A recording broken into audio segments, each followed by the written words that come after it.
Yes. हाँ, नमस्कार दोस्तों, आप सभी का स्वागत है केडी कैंपस जयपुर के इस ऑनलाइन प्लेटफॉर्म पर। उम्मीद करता हूं कि आप सभी स्वस्थ होंगे, मस्त होंगे, पढ़ाई कर रहे होंगे। तो आज हम बात करेंगे अपने बायोलॉजी यानी कि जीव विज्ञान के पहले चैप्टर जिसका नाम है फूड एंड न्यूट्रिशन यानी कि आहार एवं पोषण के बारे में। चलिए, तो अभी मेरे सामने ऑफलाइन विद्यार्थी भी बैठे हुए हैं और ये क्लास ऑनलाइन भी रहेगी। तो हम बिल्कुल शुरू से बेसिक से साइंस की एक एक चैप्टर को पढ़ना शुरू कर रहे हैं यहां से। तो पहला चैप्टर हेडिंग लगा लेना आज से कॉपी में, साइंस विज्ञान के अंदर बायोलॉजी यानी कि जीव विज्ञान का ये पहला चैप्टर फूड एंड न्यूट्रिशन यानी कि आहार एवं पोषण।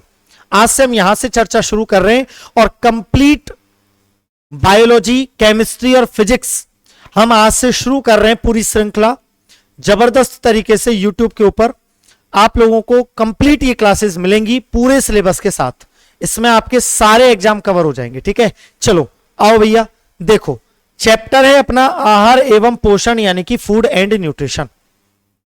दो शब्द हैं इस चैप्टर के नाम में, अगर आप गौर से देखो। एक तो इस चैप्टर के नाम में शब्द है आहार, आहार बोले तो फूड, और दूसरा इस चैप्टर के नाम में शब्द है पोषण, पोषण बोले तो न्यूट्रिशन।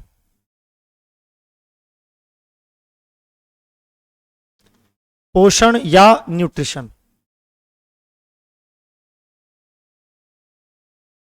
ये लीजिए।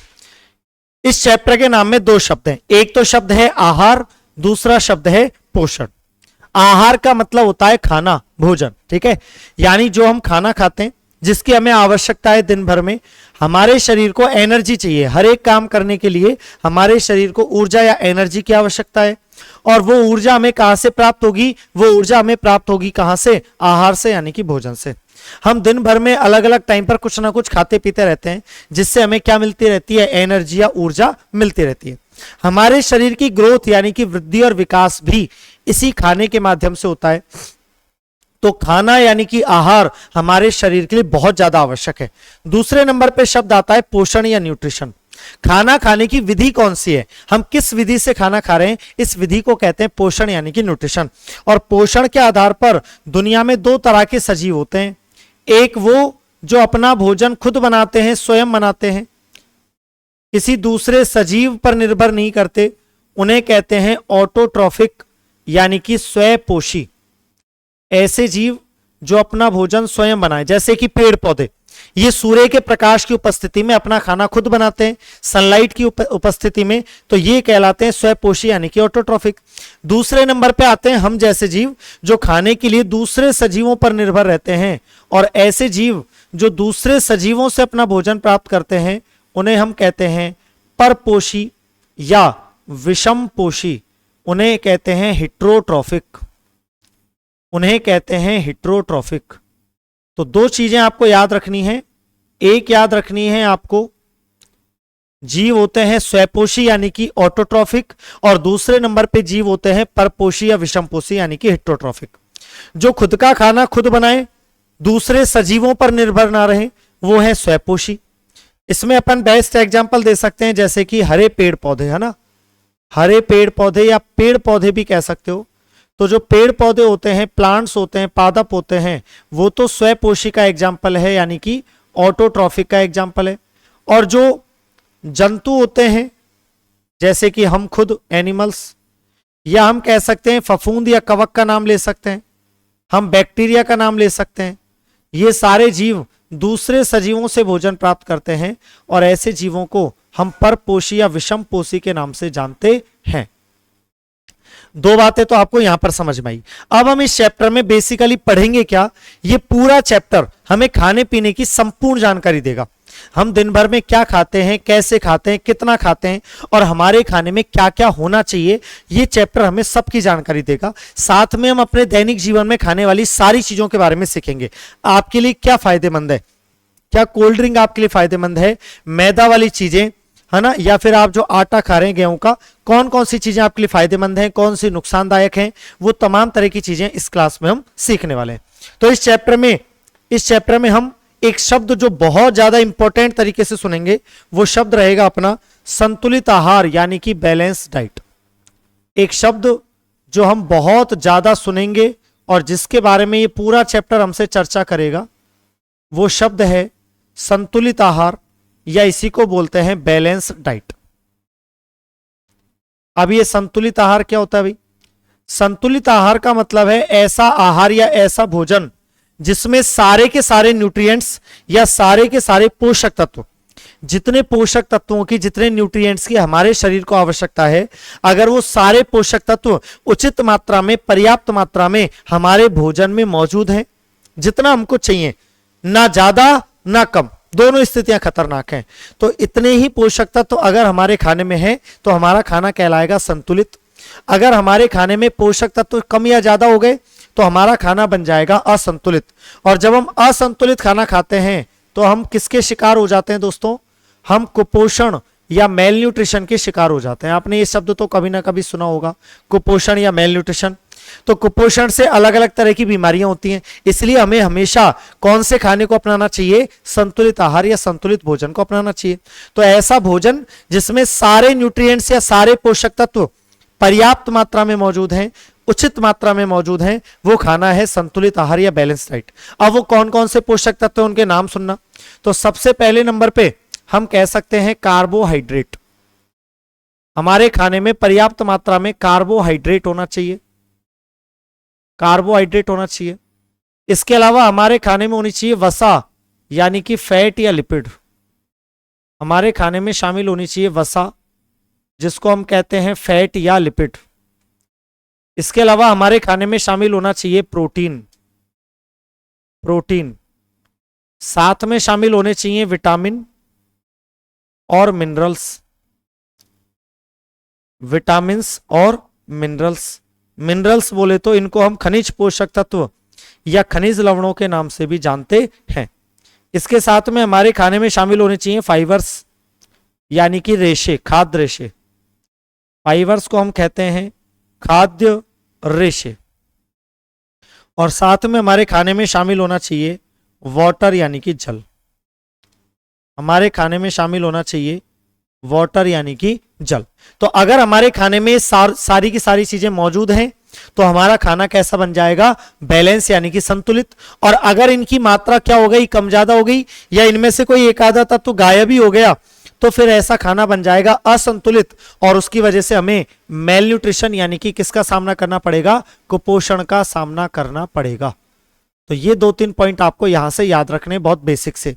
अब इन सातों के बारे में और हम क्या याद रख सकते हैं? कुछ 2-4 जानकारी और यहां से लेते हैं। देखो, इन सातों में से सबसे पहली बात तो ये याद रखना कि ये जो शुरू वाले 4 है ना, शुरू वाले 4 कार्बोहाइड्रेट, वसा, प्रोटीन और विटामिन, ये शुरू वाले 4 तो हैं कार्बनिक, यानी कि ऑर्गेनिक हैं। आप कहोगे सर कार्बनिक का मतलब क्या है? कार्बनिक या ऑर्गेनिक का मतलब है ऐसे पोषक तत्व जिनमें कार्बन तो है ही, साथ में हाइड्रोजन भी मौजूद है। तो कार्बन और हाइड्रोजन जिनमें मौजूद हैं उन्हें हम कहते हैं कार्बनिक, यानी कि ऑर्गेनिक। और ये सारे कैसे हैं? इनमें कार्बन और हाइड्रोजन दोनों नहीं होते साथ में, इसका मतलब ये होते हैं अकार्बनिक या इनऑर्गेनिक। पहली बात तो ये। दूसरी बात, इन 7 में से केवल ये जो शुरू वाले 3 हैं, कार्बोहाइड्रेट, वसा और प्रोटीन, केवल इन्हीं का हमारे शरीर में डाइजेशन होता है, यानी कि पाचन होता है। और जिनका पाचन होता है उन्हीं से हमारे शरीर को केवल क्या मिलती है? एनर्जी मिलती है, ऊर्जा मिलती है। यानी हमारे शरीर को ऊर्जा केवल 3 चीजों से मिलती है, एक कार्बोहाइड्रेट से, दूसरा वसा से और तीसरा प्रोटीन से। इन 4 चीजों से, विटामिन, मिनरल, फाइबर और वाटर, ना तो इनका हमारे शरीर में डाइजेशन होता है, पाचन की आवश्यकता ही नहीं है, और इनसे हमको किसी तरह की कोई ऊर्जा भी नहीं मिलती। तो अगर आपके एग्जाम में प्रश्न आए कि एक व्यक्ति 1 गिलास पानी पीता है, बताओ उसको कितनी एनर्जी मिलेगी, तो आपका उत्तर होगा 0 कैलोरी। पानी पीने से किसी को एनर्जी या ऊर्जा नहीं मिलती। पानी केवल हमारी मेटाबॉलिक एक्टिविटीज में हेल्प करता है, पानी पीने से किसी तरह की ऊर्जा नहीं मिलती। ना ही पानी का हमारी बॉडी में डाइजेशन होता है। डाइजेशन या पाचन हमारी बॉडी में केवल 3 चीजों का होता है, कार्बोहाइड्रेट, वसा और प्रोटीन का। क्या ये बात समझ में आएगी सबको? चलिए इसके बाद आगे बात करें, 1-2 पॉइंट और पर बात कर लेते हैं। दोस्तों, इन 7 में से ये जो शुरू वाले 3 हैं, इनको हम बृहत, बहुत ज्यादा मात्रा में खाते हैं, इसलिए हम इन तीनों को कहते हैं बृहत पोषक तत्व। हम इन्हें कहते हैं मैक्रोन्यूट्रिएंट्स, यानी कि बृहद पोषक तत्व, इनको ज्यादा मात्रा में खाया जाता है, इसलिए हम इनको कहते हैं मैक्रोन्यूट्रिएंट्स या बृहद पोषक तत्व। और जो नीचे वाले तीन हैं, पानी भी ज्यादा मात्रा में पीते हैं, और जो नीचे वाले तीन हैं ये वाले, इनको हम कम मात्रा में खाते हैं, इसलिए हम इनको कहते हैं माइक्रोन्यूट्रिएंट्स या इनको हम कहते हैं सूक्ष्म पोषक तत्व। इनको हम कहते हैं सूक्ष्म पोषक तत्व, सूक्ष्म पोषक तत्व। ये लीजिए, तो यहां पर आपके सामने ये दो चीजें मैंने लिख दी हैं, एक है बृहद पोषक तत्व और दूसरा कौन सा है, सूक्ष्म पोषक तत्व। ठीक है, अब आप एक बार इतना नोट करो, फिर हम आगे चलेंगे। तो आप एक बार हेडिंग लगाओ चैप्टर का नाम, हाँ जी, हेडिंग लगाओ आहार एवं पोषण, पहले इसको नोट करो। स्वयंपोषी में तो इसका एग्जाम्पल लिख देना, स्वयंपोषी में हरे पौधे तो आएंगे स्वयंपोषी में, ऑटोट्रॉफिक में, और जंतु आएंगे विषमपोषी यानी कि परपोषी में।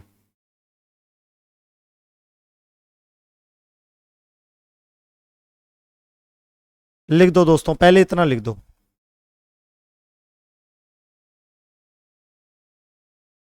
पहले इतना नोट करो, फिर हम आगे चलेंगे। यस,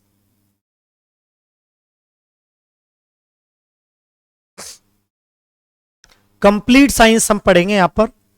पहले चैप्टर से मैंने शुरू कर दिया है बिल्कुल आज, और अब कंप्लीट साइंस की तरफ हम चलेंगे। हर एक चैप्टर, जितने चैप्टर्स होते हैं साइंस में, किसी भी एग्जाम में आने वाले, chemistry, physics, biology, technology, complete science के आज से हमने शुरुआत कर दी है।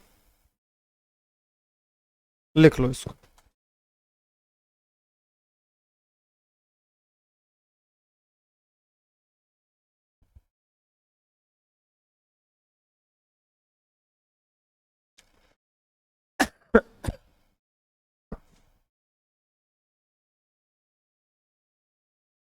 लिख लिया सबने? चलिए, इसके बाद इसको भी नोट कर लो आगे। हेडिंग लगाओ संतुलित आहार। पहले मैं परिभाषा लिखवाऊंगा इसकी, है ना, पहले मैं इसकी परिभाषा लिखवा रहा हूं, डेफिनेशन लिखवा रहा हूं, उसके बाद फिर आगे चलना। लिखना, ऐसा आहार या ऐसा भोजन, ऐसा आहार जिसमें सभी पोषक तत्व, ऐसा आहार जिसमें सभी पोषक तत्व, ऐसा आहार जिसमें सभी पोषक तत्व पर्याप्त मात्रा में उपस्थित हों, ऐसा आहार जिसमें सभी पोषक तत्व पर्याप्त मात्रा में उपस्थित हों।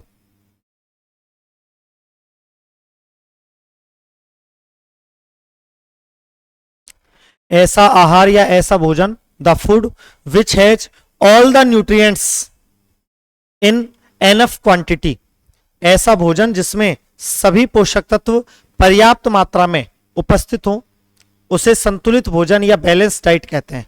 अब ये पोषक तत्वों के नाम लिख लो भैया ना, ये सारे पोषक तत्व हैं, ये जो मैंने लिखे हैं इन्हीं को हम कहते हैं पोषक तत्व या न्यूट्रिएंट्स।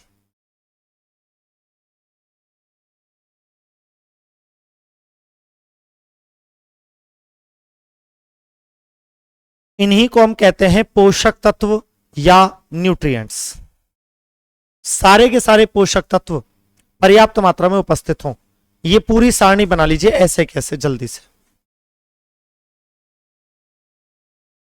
कार्बोहाइड्रेट, वसा, प्रोटीन, विटामिन, मिनरल, फाइबर, पानी, इनकी विशेषताएं भी लिख लेना।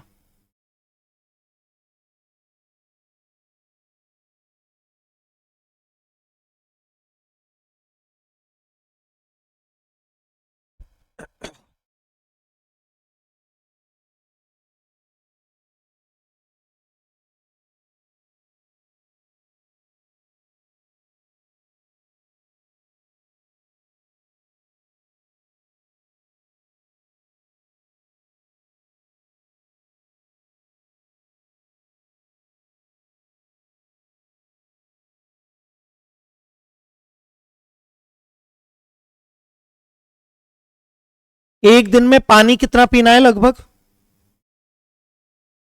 हाँ जी, एक दिन में पानी कितना पीना है लगभग? लिखना, एक दिन में कार्बोहाइड्रेट चाहिए लगभग 350 से 400 ग्राम या 500 ग्राम। एक दिन में कार्बोहाइड्रेट चाहिए लगभग 350 से 500 ग्राम। वसा चाहिए लगभग पुरुष को 70 ग्राम, महिलाओं को 45 ग्राम।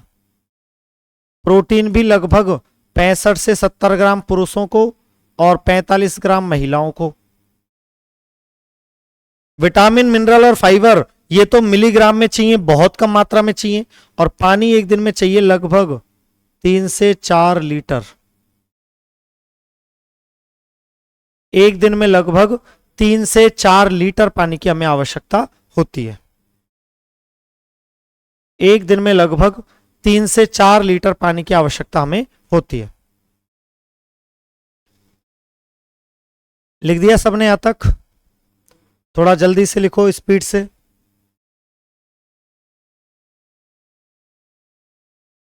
यस। अब हम इस चैप्टर में इन सब के बारे में पढ़ेंगे, है ना। ये जितने भी नाम मैंने यहां पर लिखे हैं, इस प्रत्येक के बारे में हम इस चैप्टर के अंदर पढ़ेंगे, ठीक है। और अब आप एक एक को सीखते चलेंगे। तो सबसे पहले अपनी कॉपी में हेडिंग क्या लगाएंगे आप लोग? कार्बोहाइड्रेट, है ना। सबसे पहले हेडिंग क्या लगाएंगे? कार्बोहाइड्रेट। लगाओ भैया, हेडिंग लगाओ। सबसे पहले हेडिंग लगा दो कार्बोहाइड्रेट।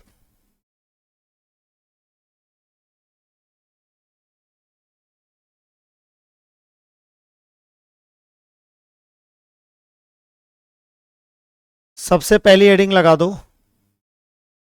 मैं यहां पर दोनों भाषाओं का प्रयोग करूंगा ताकि आपको किसी तरह की कोई समस्या ना हो।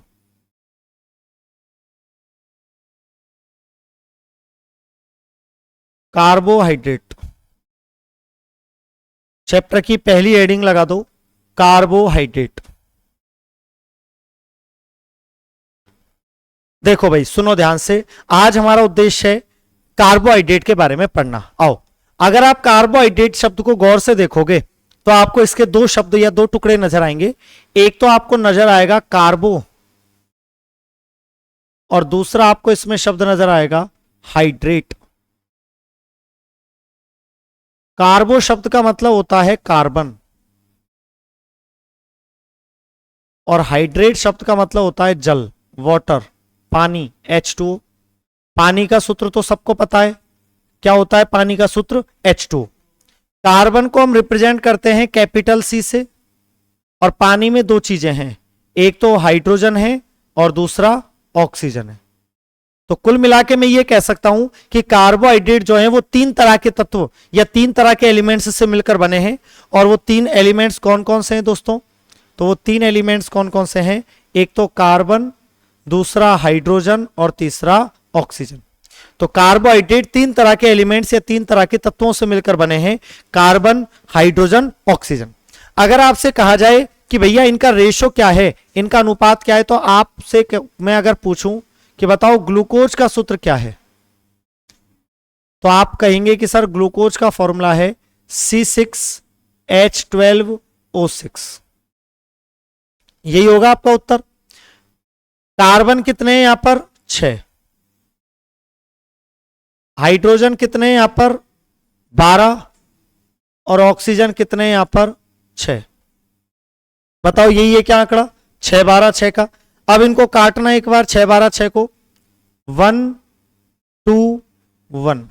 इसका मतलब हम ये कह सकते हैं कि कार्बोहाइड्रेट में कार्बन, हाइड्रोजन और ऑक्सीजन का जो अनुपात है, जो रेशो है, वो सामान्य रूप से कितना होता है? 1:1, यानी कि 1:2:1 होता है, ठीक है। तो कार्बोहाइड्रेट किस चीज से मिलकर बने हैं?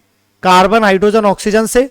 और इनमें कार्बन, हाइड्रोजन, ऑक्सीजन का अनुपात जनरली कितना होता है? 1:1 होता है। लेकिन क्या सब में होता है? नहीं, सारे कार्बोहाइड्रेट्स में ये रेशो, ये अनुपात नहीं होता। कुछ एक कार्बोहाइड्रेट्स हैं जिनमें होता है और कुछ में नहीं भी होता। जैसे अपवाद के तौर पर, जैसे एक्सेप्शन के तौर पर, अगर हम अपने घरों में पाई जाने वाली चीनी की बात करें, हम अपने घरों में चीनी काम में लेते हैं। अगर हम चीनी की बात करें तो चीनी का सूत्र क्या होता है? चीनी का सूत्र क्या होता है? C12 H22O11। तुम ही बताओ क्या चीनी के अंदर ये 1 to 1 वाला आएगा? नहीं, इसका मतलब चीनी इसका क्या हो गया? एक्सेप्शन हो गया, अपवाद हो गया। चलो आगे, इसके बाद में और हम क्या बात कर सकते हैं? कार्बोहाइड्रेट जो होते हैं इनका काम क्या है, इनके स्रोत क्या है? देखो और कुछ पॉइंट्स देखते हैं। कार्बोहाइड्रेट काम क्या करते हैं, इनका फंक्शन क्या है? पहला, इनके स्रोत क्या है? क्या इनका शरीर में स्टोरेज भी होता है, संचय भी होता है? ये सारे पॉइंट्स पर हम चर्चा करते हैं। तो कार्बोहाइड्रेट का काम होता है हमारे शरीर को क्या देना? एनर्जी प्रोवाइड करना, यानी कि ऊर्जा देना। ये कार्बोहाइड्रेट का काम है, हमारे शरीर को एनर्जी देना। और 1 ग्राम कार्बोहाइड्रेट से लगभग हमारे शरीर को 4000 कैलोरी, कितना कैलोरी? 4000 कैलोरी, या इसको आप ऐसे भी लिख सकते हो 4 किलो कैलोरी, 4 किलो कैलोरी ऊर्जा मिलती है। अब आपने आज तक ऊर्जा का मात्रक तो जूल पढ़ा है ना? आपने तो ऊर्जा का मात्रक क्या पढ़ा है? जूल पढ़ा है, जूल।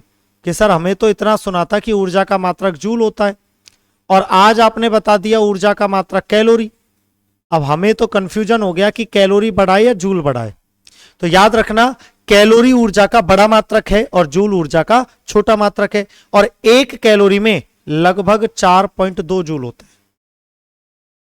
1 कैलोरी में लगभग 4.2 जूल होते हैं। तो कैलोरी ऊर्जा का बड़ा मात्रक है, जूल ऊर्जा का छोटा मात्रक है। और 1 कैलोरी में लगभग कितने जूल होते हैं? 4.2 जूल होते हैं। ठीक है, चलो स्रोत की बात करें, कहां से प्राप्त होगा भाई? तो कार्बोहाइड्रेट हमें प्राप्त होता है जैसे फलों से, सब्जियों से, अनाज से, सीरियल्स अनाज, गन्ने से, आलू से, चावल से, शहद से, दूध से। ऐसे बहुत सारे और भी स्रोत हो सकते हैं जिनसे हमें क्या प्राप्त होता है? कार्बोहाइड्रेट प्राप्त होता है। और बात करें, इसका संचय हो सकता है क्या शरीर में? क्या इसको स्टोर भी किया जाता है? हाँ, जब हम कार्बोहाइड्रेट खाते हैं तो इसका शरीर में स्टोरेज भी होता है। और ये किस रूप में जमा होता है? ये जमा होता है ग्लाइकोजन के रूप में। ये हमारे शरीर में ग्लाइकोजन के रूप में स्टोर होता है। ग्लाइकोजन के रूप में ये हमारे शरीर में स्टोर होता है। जंतुओं के शरीर में ये ग्लाइकोजन के रूप में स्टोर होता है। अगर पूछे कि पेड़ पौधों में भी स्टोर होता है क्या? हाँ, पेड़ पौधों में ये स्टार्च के रूप में संचित होता है। ये नाम याद रखना, स्टार्च और ग्लाइकोजन। तो पेड़ पौधों के शरीर में ये स्टार्च के रूप में संचित होता है, और जंतुओं के शरीर में ये ग्लाइकोजन के रूप में संचित होता है। और भी 2-4 पॉइंट याद रखना। अगर कोई खिलाड़ी क्रिकेट खेल रहा है, विराट कोहली, और उसको तुरंत एनर्जी चाहिए, वो थक गया बहुत खेलते खेलते, और उसको तुरंत एनर्जी चाहिए कि यार अब छक्का मारना है, चौके को अभी मारना है, और अब किसको मारना है? छक्के को मारना है ना। तो अगर उसको छक्का मारना है, यानी कि 6 मारना है, तो उसे क्या करना पड़ेगा? उसे तुरंत एनर्जी की आवश्यकता होगी, और उस एनर्जी के लिए, उस ऊर्जा के लिए, उस एनर्जी के लिए उसे क्या करना होगा? कार्बोहाइड्रेट का इस्तेमाल करना होगा। इसका मतलब कार्बोहाइड्रेट हमारे शरीर को इंस्टेंट एनर्जी प्रदान करते हैं या तुरंत ऊर्जा प्रदान करते हैं। तो कार्बोहाइड्रेट से हमको इंस्टेंट एनर्जी मिलती है, या हम कह सकते हैं तुरंत ऊर्जा प्राप्त होती है। इनसे हमें तुरंत ऊर्जा प्राप्त होती है। दिन भर में हम सबसे ज्यादा कार्बोहाइड्रेट खाते हैं, इसलिए दिन भर में सबसे ज्यादा ऊर्जा भी किससे मिलती है? कार्बोहाइड्रेट से मिलती है। एक दिन में सबसे ज्यादा ऊर्जा कार्बोहाइड्रेट से मिलती है। एक दिन में सबसे ज्यादा हम कार्बोहाइड्रेट को ही खाते हैं। अब आप कहोगे सर पानी तो इससे ज्यादा पीते हैं। मैं खाने की बात कर रहा हूं पीने की नहीं कर रहा। ठीक है, चलो, तो ये कुछ नॉर्मल सी बातें हैं। अब आप एक बार इसको नोट कर लो जल्दी से। हेडिंग लगा दो कार्बोहाइड्रेट और इसको लिखो फटाफट। हेडिंग लगा दो कार्बोहाइड्रेट और इसको लिख लो।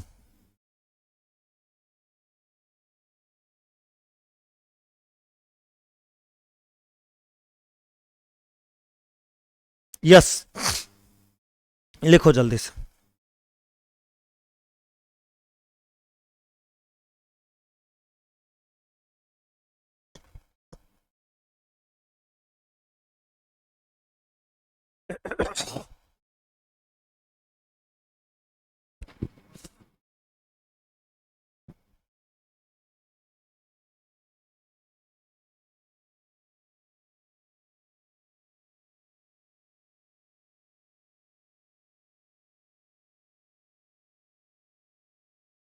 लिख लो भैया जल्दी से।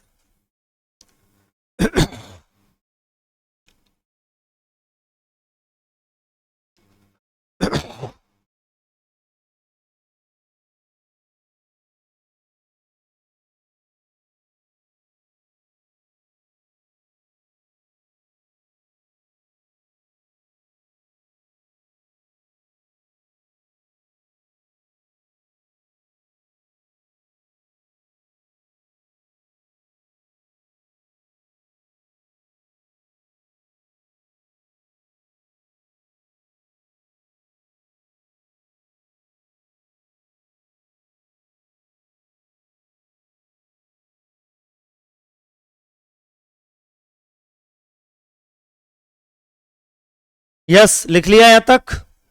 लिख भी रहे हो या मजे ले रहे हो केवल? ये भी लिख लो।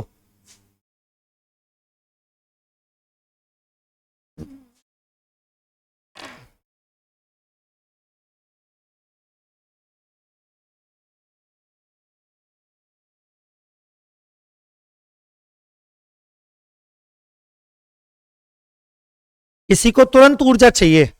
मैं अभी थक गया हूं, कुछ किया मैंने और मैं थक गया। अब मुझे तुरंत ऊर्जा की आवश्यकता है। बताओ मैं किसका उपयोग करूंगा? घी पीऊंगा या प्रोटीन खाऊंगा या मैं केले खाऊंगा? और केले खा के दोबारा खेलने लग जाऊंगा, क्रिकेट वगैरह जो भी मैं खेल रहा हूं। ठीक है, तो ये तुरंत एनर्जी का सोर्स कौन है? कार्बोहाइड्रेट है। ठीक है, याद रखना इस चीज को।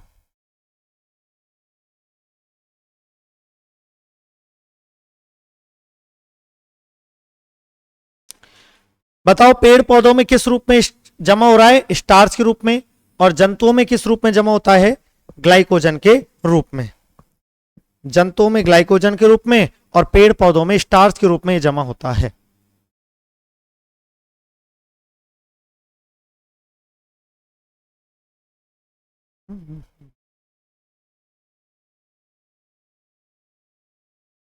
चले आगे, थोड़ा सा जल्दी लिखो। ऑनलाइन वालों आप भी थोड़ा सा जल्दी लिखे, है ना? इस समय 1000 लोग लाइव देख रहे हैं और वो थोड़ा सा जल्दी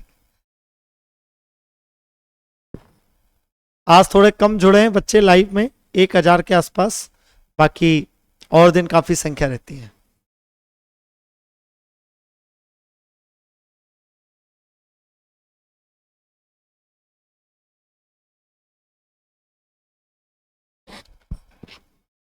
यस, ओके।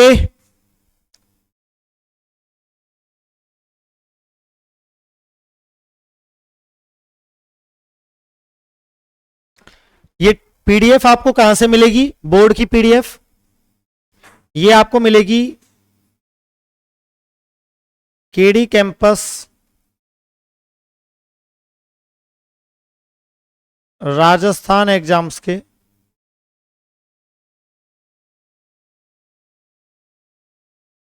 टेलीग्राम ग्रुप पर। तो ये अपना चैनल आज ही ज्वाइन कर लें। अगर आप ये पीडीएफ भी प्राप्त करना चाहते हैं साथ साथ में, तो अपना ये चैनल ज्वाइन कर लीजिए और इस चैनल पर आपको ये पीडीएफ प्राप्त हो जाएगी जो भी मैं बोर्ड पर डेली पढ़ाऊंगा। हाँ जी, लिख लिया सभी ने? यस। तो आज की क्लास में हम इतनी ही चर्चा करेंगे क्योंकि आज पहली क्लास है और हमने आज शुरू से स्टार्ट किया है, बेसिक से एकदम। तो कल हम इससे आगे बात चर्चा करेंगे अपनी कार्बोहाइड्रेट के बारे में, इनका वर्गीकरण पढ़ेंगे, प्रोटीन, वसा, विटामिन, इन सब के बारे में भी चर्चा करेंगे। तो आज से आपकी कंप्लीट साइंस यानी कि संपूर्ण विज्ञान की पहली क्लास शुरू हो चुकी है और अब ये लगातार चलेगी जिसमें आप थ्योरी प्लस क्वेश्चन दोनों का आनंद ले पाएंगे। तो आज के लिए इतना ही दोस्तों, धन्यवाद।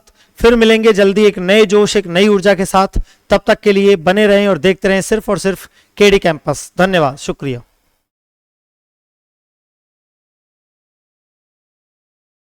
यस।